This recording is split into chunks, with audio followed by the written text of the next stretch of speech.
यहाँ तो लाइट की सुविधा ना नल की। 45 साल से 40 साल से वोट डालते हुए आ रहे हैं, लेकिन हमारा किसी ने आज तक कोई काम नहीं। चुनावों के टाइम, घोषणा के टाइम बहुत सारी बातें कही जाती हैं, पर वो बहुत कम पूरी हो पाती है। कोई नेता वोट मांगने के लिए आवे, नेता काम करने के लिए नहीं आवे।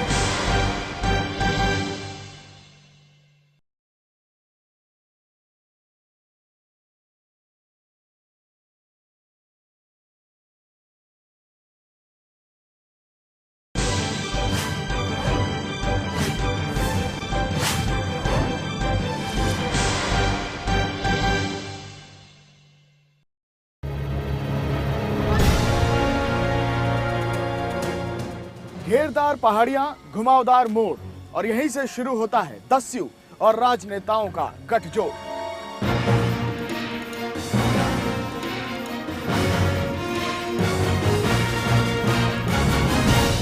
नमस्कार, मैं हूं संतोष तिवारी। वोट यात्रा आज पहुंची है धौलपुर। धौलपुर चंबल की घाटी। इतिहास इसका जितना भयावह है, राजनीति से गठजोड़ उतना ही डरावना।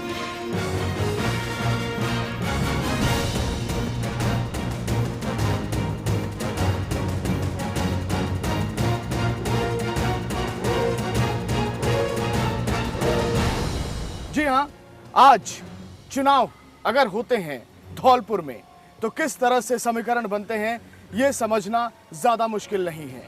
दबंगई यहां ज्यादा हावी रहती है। राजनेताओं का गठजोड़ दस्यु के साथ कहीं ना कहीं वोट बैंक पर असर डालता है।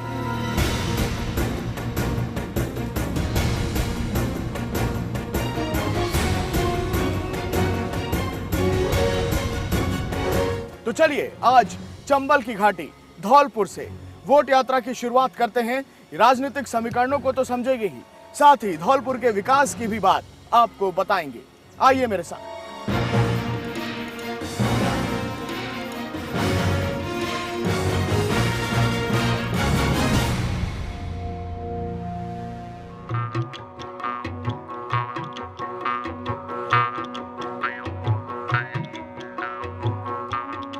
धौलपुर में चंबल की घाटी की बहुत ज्यादा अहमियत है, लेकिन चंबल नदी क्यों खास है धौलपुर के लिए, ये हम आपको बताते हैं। ये धौलपुर के बॉर्डर पर है और इसके बाद मध्य प्रदेश शुरू हो जाता है।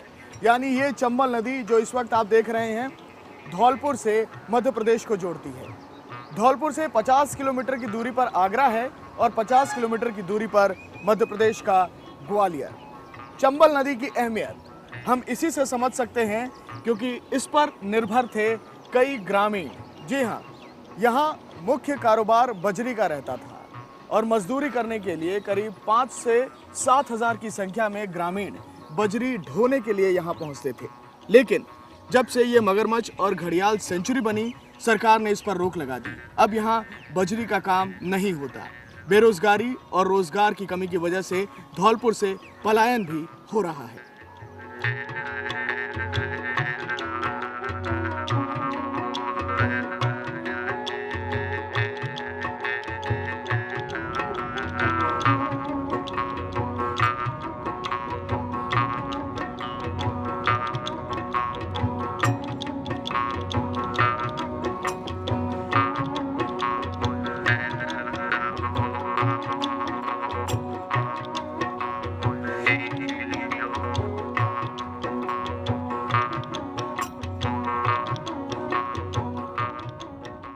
धौलपुर में अगर विकास को समझना है तो चंबल की घाटी में घुसना ही पड़ेगा।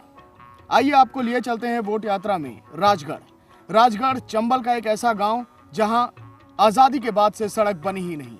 राजनेता आते हैं तो दूर किले पर अपने वोटर्स को बुलाते हैं ताकि वो उनसे वोट मांग सकें, लेकिन वोट लेने के बाद वो यहाँ कभी नहीं आते और चंबल का ये राजगढ़ हमेशा विकास से पीछे ही रहता है। चलिए मेरे साथ और जानिए राजगढ़ की डगर को वोट यात्रा के जरिए।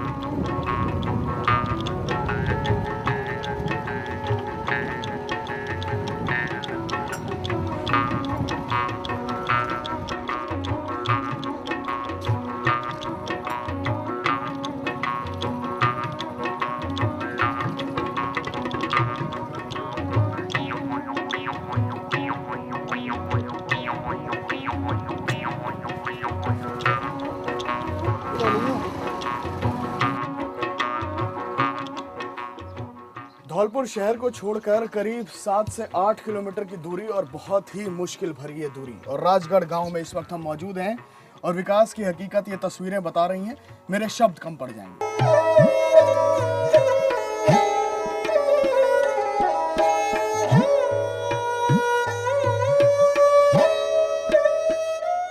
सरकारी योजना सर्व शिक्षा अभियान, इसकी सच्चाई अगर आपको देखनी है तो धौलपुर के राजगढ़ के इस राजघाट स्कूल में आइए आप, और यहाँ आपको पता चलेगा कि सच्चाई है क्या।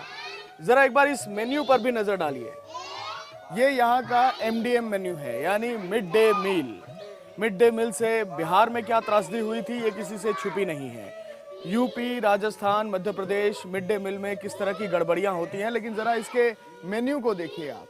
सोमवार को यहाँ बच्चों को रोटी सब्जी, मंगलवार को दाल चावल, बुधवार को दाल रोटी, गुरुवार को खिचड़ी, शुक्रवार को दाल रोटी और शनिवार को रोटी सब्जी। सप्ताह में एक दिन इनको फल भी मिलेगा, यानी ये मेहरबानी है, ऐसा लगता है। बच्चों को कितनी कैलोरीज की जरूरत है ये इस मेन्यू को देखकर आपको समझ में आ ही जाता है। लेकिन सरकार की योजना है सर्व शिक्षा अभियान, राष्ट्रीय स्तर पर तो चली रही है, राज्य सरकारें भी ताल ठोकती हैं। राजस्थान में तो बड़े बड़े बैनर पोस्टर चुनाव से पहले योजनाओं के साथ ही बन जाते हैं, लेकिन किस तरह से उनको इम्प्लीमेंट किया जाता है, किस तरह से उनको निर्धारित किया जाता है, ये MDM यानी ये स्कूल जो है ये 5वीं तक का स्कूल है। 5वीं तक यहाँ बच्चे पढ़ने आते हैं और कितना पौष्टिक आहार वो सरकार की तरफ से खाते हैं ये आपने देख ही लिया। ये बच्चे पढ़ रहे हैं और संख्या इन बच्चों की कम है यहाँ पर, लेकिन गांव की आबादी के अनुसार इन बच्चों की संख्या बढ़नी चाहिए। यहाँ पर मास्टर साहब हैं, उनसे हम बातचीत करते हैं। सर, आपका नाम क्या है? मेरा नाम रामवीर सिंह है। रामवीर जी, ये स्कूल आप चला रहे हैं, मैं ये स्कूल भवन देख रहा हूँ, 2 कमरे हैं, बच्चे बाहर एक ही कमरा है साहब। ये 2 मतलब एक ही कमरा है, 2 दरवाजे? 2 दरवाजे 2 हैं। अच्छा, एक ही कमरा दिया हुआ जी। और बच्चे बाहर पढ़ते हैं? जी, बाहर है, अंदर भी ले लेते हैं इनको, और अंदर थोड़ी हालत ऐसी है साहब, मतलब बच्चों के बिठाने के लिए इसमें अंदर से दरार वगैरह आ रही है, तो हम बाहर भी बिठा लें। कभी भी गिर जाएगा स्कूल? हो सकता है कभी भी, मतलब ये दरारें तो आ ही रही हैं इसमें, अंदर आप देख सकते हैं अंदर हाँ, की हाँ, स्थिति। बिल्कुल हम देखेंगे।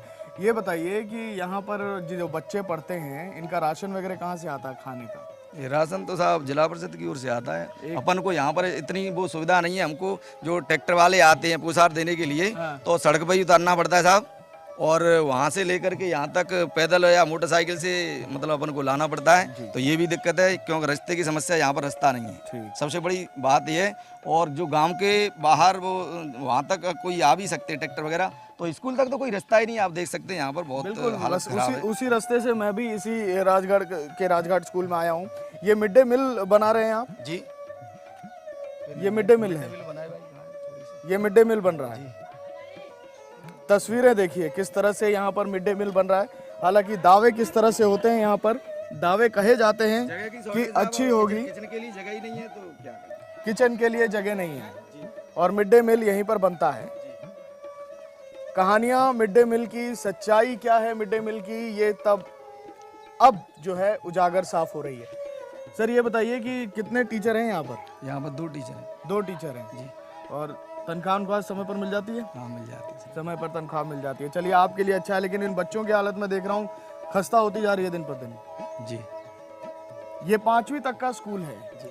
और अगर ये बच्चे 5वीं तक, चूंकि गांव में स्कूल है, पढ़ गए तो पढ़ गए, लेकिन उसके बाद इन बच्चों को जाना पड़ेगा धौलपुर शहर, और धौलपुर करीब यहाँ से बहुत दूर है। इतनी छोटी उम्र के बच्चे जो 6वीं में पढ़ेंगे, 6वीं में एडमिशन लेंगे, शायद इतनी दूर जा पाए। तो शिक्षा का स्तर क्या है, शिक्षा का स्तर कैसा होना चाहिए, ये राजनीतिक बहसों में, राजनीतिक भाषणों में आपने ज़रूर सुना होगा, लेकिन इसकी सच्चाई यहाँ पर इन बच्चों के साथ, बच्चे किस तरह से यहाँ पढ़ रहे हैं, बच्चे किस तरह से यहाँ पर अपनी शिक्षा ग्रहण कर रहे हैं, वो पता चल ही जाता है।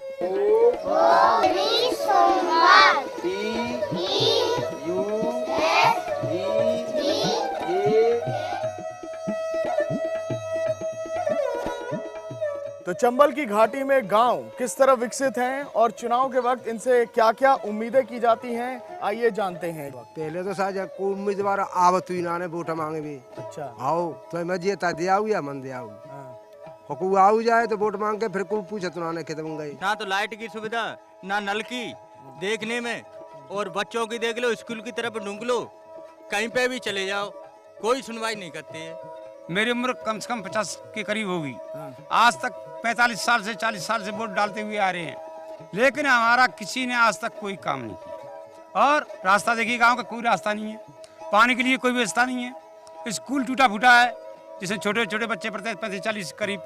और वोट के टाइम पे तुरंत नेताजी आ जाते हैं, हर वार्ड मेंबर आ जाता है, हर नेता आ जाता है, अपना काम करके चला जाता है तुरंत।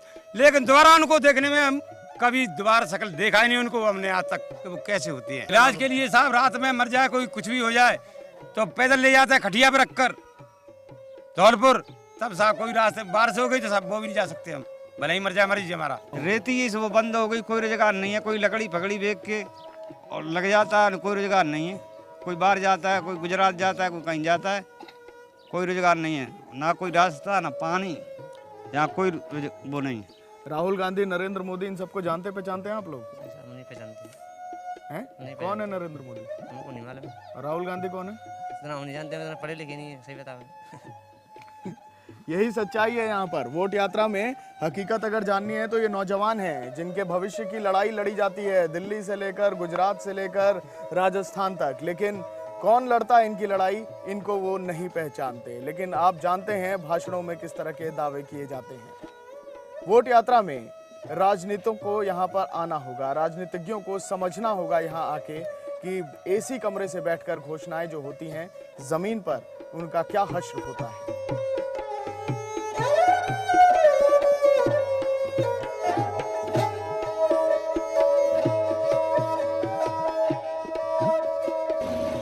चंबल की घाटी और चंबल नदी धौलपुर के लिए लाइफलाइन मानी जाती है, लेकिन कई परेशानियों का कारण भी चंबल ही है। इसके राजनीतिक मायने भी समझने होंगे। जिस पुल पर इस वक्त हम मौजूद हैं, ये पुल मध्य प्रदेश और धौलपुर को जोड़ता है और इसके राजनीतिक मायने भी हैं। राजस्थान की मुख्यमंत्री रह चुकी वसुंधरा राजे का ससुराल धौलपुर है और उनका मायका मध्य प्रदेश यानी ग्वालियर, जो करीब यहाँ से 50 किलोमीटर की दूरी पर है। लेकिन राजनीतिक समीकरण बैठाकर यहाँ बीजेपी ज्यादातर अपनी सीटों को कब्जे में रखने की कोशिश करती है। आइए आगे बढ़ते हैं, धौलपुर शहर की हकीकत समझते हैं। विकास के मायनों में वोट यात्रा में आखिर धौलपुर शहर क्या चाहता है, चलिए मेरे साथ।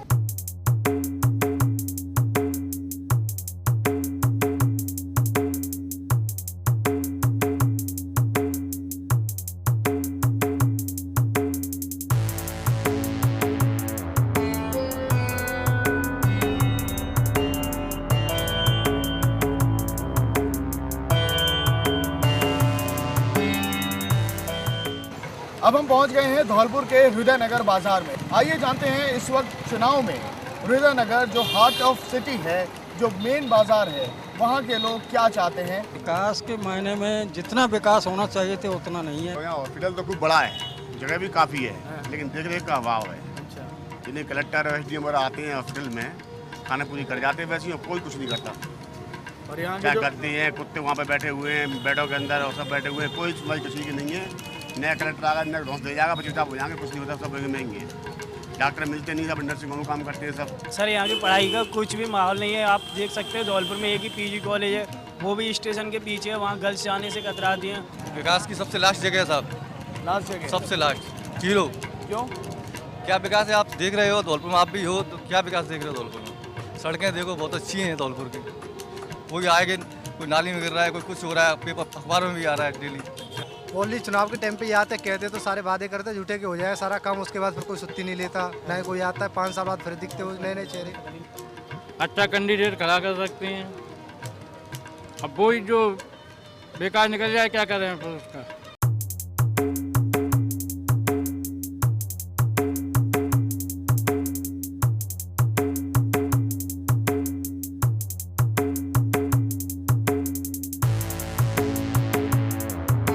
वो सरकार आए, वो नेता आए हमारे यहाँ, जो पीएम बन के सीएम बन के वही आए जो हमारी हर समस्या को सुन सके। राजस्थान में बीजेपी की सरकार थी, कांग्रेस सरकार से पहले, तो जो जितना विकास हम जनता चाहती थी वो विकास बीजेपी ने भी नहीं कराया था, ना वो अब कांग्रेस ने भी कराया है। सारी सुविधा होनी चाहिए जो कॉलेज में होती हैं, जिला स्तरीय होता है महाविद्यालय, विश्वविद्यालय की बराबरी होती है, फिर भी उसमें स्टूडेंट विश्वविद्यालय में जाते हैं तो यहाँ पर कुछ व्यवस्था नहीं है। जैसे ऐसा लगता है भूखंडर बन रहा है, कॉलेज जैसा नहीं लगता है माहौल। यहाँ पर कोई भी व्यवस्था नहीं है, पानी की बहुत कमजोर व्यवस्था चल रही है। यहाँ पर जैसे कि अपने स्टाफ है, अब स्टाफ को पढ़ाई में पूरा ध्यान नहीं लग पा रहा है। आजकल वो कहीं मीटिंग में चले जाते हैं, कहीं चुनाव में चले जाते हैं, बार बार इनके लिए समस्या आ रही है। हम स्टूडेंट्स, हमारे लिए बहुत प्रॉब्लम आ रही है इस कॉलेज में।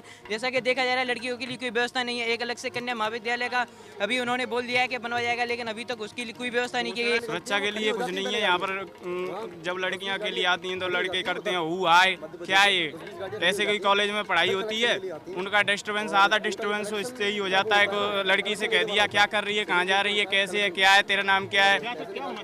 इसके लिए ये होना चाहिए, एक मोड़ पर एक कांस्टेबल होना चाहिए कम से कम। हमारे पूरे धौलपुर में केवल एक विश्वविद्यालय है और इसमें एक महाविद्यालय हमारे धौलपुर में। तो बाड़ी बसेड़ी और जो दूर के क्षेत्र में वहाँ से लोगों को आने में बहुत परेशानी होती है। हम चाहते हैं कि वहाँ पर भी एक आध महाविद्यालय खोले जाएँ, जिससे कि बच्चों का जो शिक्षा के प्रति लगाव है वो और बढ़े और सभी बच्चे आगे बढ़े। युवाओं की सोच है आगे बढ़ने की, लेकिन किस रुझान के साथ, किस दिशा के साथ वो बढ़ना चाहते हैं, वो अपने राजनीतिक मानचित्र पर उसको देखते हैं, समझते हैं, अखबार पढ़ते हैं और उसके हिसाब से वो अपनी राय बनाते हैं, सोच को कायम करते हैं।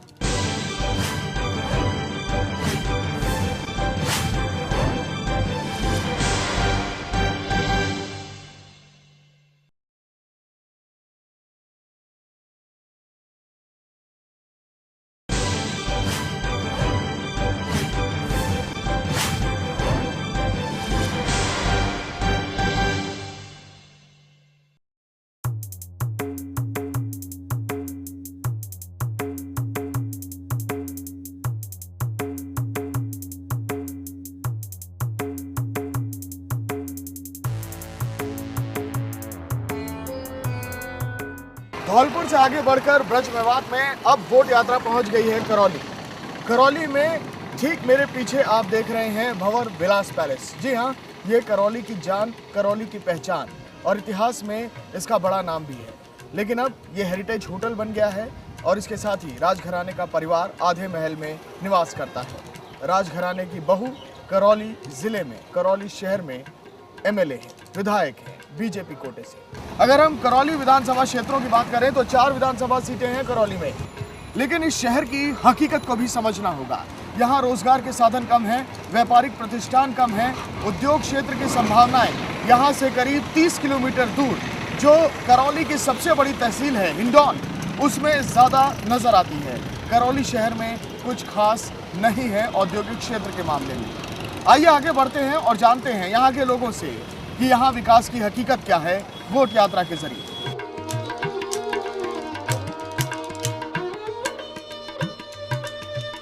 अब 60 वर्ष की मेरी उम्र है, 6 दशक मेरे जीवन के गुजर चुके हैं और मैंने बहुत बड़े उतार चढ़ाव इस शहर में देखे हैं, मगर रियासत के बाद में आज आप झांक करके देखोगे तो विकास के नाम पर शून्य नजर आए। करौली राजस्थान में मैं मानता हूं कि सबसे पछड़ा हुआ डिस्ट्रिक्टों में एक है और आज तक करौली कोई राजनीतिक कोई नेता कभी कोई सामने विकास की बात तो कभी करता ही नहीं है। राजस्थान में सबसे पिछड़ा हुआ जिला है तो वो है हमारा करौली। शासन कोई काम नहीं कर रहा है आज के टाइम में, ना राजनीति कोई कार्य कर रहा है। अस्पताल की हालत देखिए, ना तो ISO प्रमाणित हॉस्पिटल है, ना ICU वार्ड है, ना कोई सीनियर स्पेशलिस्ट है, गायनी का नहीं है, सर्जरी का नहीं है, मेडिसिन का नहीं है, कॉटेज वार्ड नहीं है, डिस्ट्रिक्ट हॉस्पिटल है यहाँ का। लेकिन उसकी हालत ये है, सड़कों की हालत आप शहर में पधारिए, करौली में क्या हालत हो रही है। पानी का ये हाल है कि हमने कई बार पानी का मुद्दा उठाया है, लेकिन कोई हनीकट नहीं बनाया। पहले राजनीति ज़्यादा हो रही है काम के बजाय, राजनीति करके लोग अपना उल्लू सीधा कर रहे हैं और झांसा दे करके लोगों के वोट बटोरने काम कर रहे हैं। महिलाएं तो काफ़ी आगे आना चाहती हैं, लेकिन यहाँ पे इस तरह का पुरुषों का दबाव है कि जो महिलाएं आगे ही नहीं बढ़ सकती। जैसा कि हम अपने करौली में ही देखते हैं, मैं एक सिंगल पर्सन महिला हूँ जो मीडिया में काम करती हूँ, जबकि यहाँ की सोच इस तरह की बनी हुई कि यहाँ के पुरुष जब महिलाएं घर से बाहर निकलते उस तरह निगाह से देखते हैं कि उनको यही नहीं पता कि ये मेरी क्या लगती है बाहर निकल। यदि इस तरह की सोच को पहले पुरुष अपनी को चेंज करने लगेंगे तो महिलाएं भी आगे बढ़ेगी। राजनीति में देखो, चाहे किसी भी डिपार्टमेंट में देखो, महिलाएं ऑटोमेटिक ही आगे आएंगी। ये लोग कुर्सी की राजनीति चल रही है, इसी तरह समाज को पूरी तरह से उन्होंने जातिवाद में बांट रखा है। आज स्थिति ये है कि आदमी मतलब मतदाता जो है इतना भ्रमित हो चुका है कि उसको कोई मतलब नहीं है कि हमारे लिए एक अच्छा मतलब मेंबर चुन करके आए। वो निश्चित रूप से जाति पर ही वोट देता है। करौली शहर में कहीं ना कहीं जब विकास की संभावनाओं की बात होती है तो उम्मीदवारों से उम्मीद करते हैं वोटर्स, लेकिन मिलता उनको कुछ नहीं है। तो करौली शहर की हकीकत आपने जानी। आइए चलते हैं हिंडौन, इस शहर की, इस जिले की सबसे बड़ी तहसील, वहाँ की हकीकत क्या है, चलिए जानते हैं। करौली शहर की सच्चाई जाननी है तो यहाँ पर कृषि संभावित क्षेत्रों को भी तलाशना होगा। कृषि यानी जिसके ऊपर पूरा राजस्थान निर्भर करता है, उसकी हकीकत क्या है और क्या किसानों की आवाज़ यहाँ सुनी जा रही है। हमारे यहाँ सबसे बड़ी समस्या है कि हमारा 1.5 किलोमीटर पे, कोर्ट से पीछे 1.5 किलोमीटर पे गांव है और वहाँ कोई पुल की व्यवस्था नहीं है। हर साल 1-2 आदमी नदी में डूब के मरते हैं, कोई व्यवस्था नहीं। हमें पुल चाहिए। रोड के लिए बहुत परेशान है। हमारी डिलीवरी होती है, बच्चा खेल में खत्म हो जाते हैं, कहीं चौकी पर बच्चा हो जाता है, कहीं नड़े बच्चा हो जाता है, हमारी कोई सुनवाई नहीं है आज तक।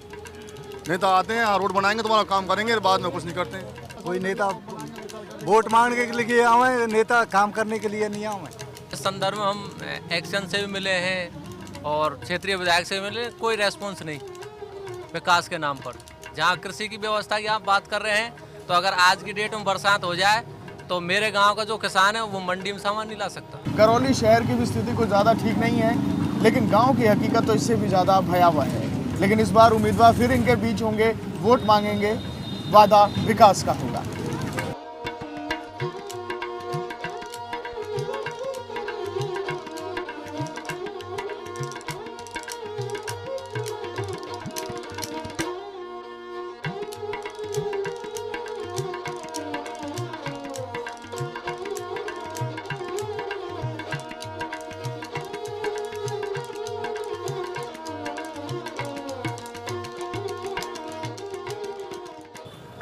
करौली की हकीकत अगर आपको देखनी है तो आपको हिंडौन आना होगा। जी हाँ, हिंडौन करौली से करीब 35 किलोमीटर की दूरी पर है, लेकिन इस शहर में सब बसना चाहते हैं। करौली कोई नहीं जाना चाहता, लेकिन करौली ज़िले की सबसे बड़ी तहसील है हिंडौन। आइए यहाँ के लोगों से जानते हैं कि हिंडौन में ऐसा क्या खास है जो इसको करौली से अलग करता है। करौली शहर में विकास की बहुत संभावना है, बशर्ते कि राजनीतिक जो दृष्टिकोण है और दूरदर्शी है वो सकारात्मक सोच के साथ हो। यहाँ राजनीति का अभाव रहा है। यहाँ से कोई भी ऐसा लीडर डेवलप नहीं हुआ जो अपनी विधानसभा में या अपनी राज्य सरकार में कोई उपस्थिति दर्ज करा सके। चुनावों के टाइम, घोषणा के टाइम बहुत सारी बातें कही जाती हैं, पर वो बहुत कम पूरी हो पाती है। बहुत टाइम से समस्याएं, पेयजल की, औद्योगिक धंधे, हमारे यहाँ के इतने धंधे डेवलप खुद के बेस पे गवर्नमेंट का कोई सहयोग आज तक मिला नहीं। कानून व्यवस्था इस टाइम बिल्कुल फेल पड़े हुए हैं। ठीक है। यहाँ अपने पूरे जिले में एक औद्योगिक और व्यवसायी हिंडौन में सबसे ज़्यादा है, लेकिन कानून व्यवस्था की स्थिति हिंडौन में बहुत ज़्यादा भयंकर खराब है। महिलाओं की बिल्कुल सुरक्षा नहीं है, ना बहुओं की सुरक्षा है, ना बेटियों की सुरक्षा है, ना बुजुर्गों की सुरक्षा है। दिन दहाड़े चैन लूटी जाती हैं, दिन दहाड़े बेटियों का मर्डर किया जाता है। और इस राजस्थान में महिलाओं के बारे में जितना कहें वो थोड़ा है। बलात्कार जैसी घटनाएं, जो भी घटनाएं महिलाओं के ऊपर हो रही हैं, और प्रशासन नाम कोई चीज़ नहीं है। कोई व्यवस्था नहीं है। ट्रैफिक की इतनी गंदी व्यवस्था है कि रेलवे फाटक पे अगर कोई आदमी की एक्सीडेंट हो जाता है रीको में, फैक्ट्री में, तो उसको हॉस्पिटल पहुंचाने के रास्ते में ही दम तोड़ देगा फाटक पे। ये हिंडौन के लोग जो कि करौली ज़िले की सबसे बड़ी तहसील और यहाँ पर उद्योग की संभावनाएं सबसे ज़्यादा हैं, उस पर अपनी राय रख रहे थे। लेकिन कहीं ना कहीं विकास के मायने में ये प्रशासन, सरकार और इस सिस्टम से नाराज़ है।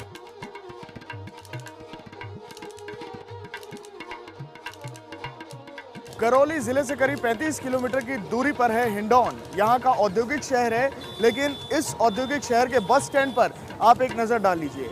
ये बस स्टैंड आपको यहाँ के विकास की हकीकत को समझा देगा कि आखिर किस तरह से इस औद्योगिक और बढ़ते हुए क्षेत्र में अगर कोई लोग पहुँचे तो उनको किस परिस्थिति का सामना करना पड़ेगा। ब्रजमेवात के धौलपुर में अगर चंबल की धनक है तो कहीं ना कहीं यहाँ पर खासतौर पर करौली में हिंडौन की चमक है।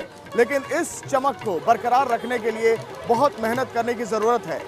धौलपुर में 4 और करौली में 4, 8 विधानसभा क्षेत्रों में राजनीति चरम पर रहती है, जातीय समीकरण चरम पर रहते हैं, लेकिन जनता के विकास की बात, जनता के हित की बात यहाँ धराशायी रहती है। हम ये कह सकते हैं विकास यहाँ हाशिए पर है।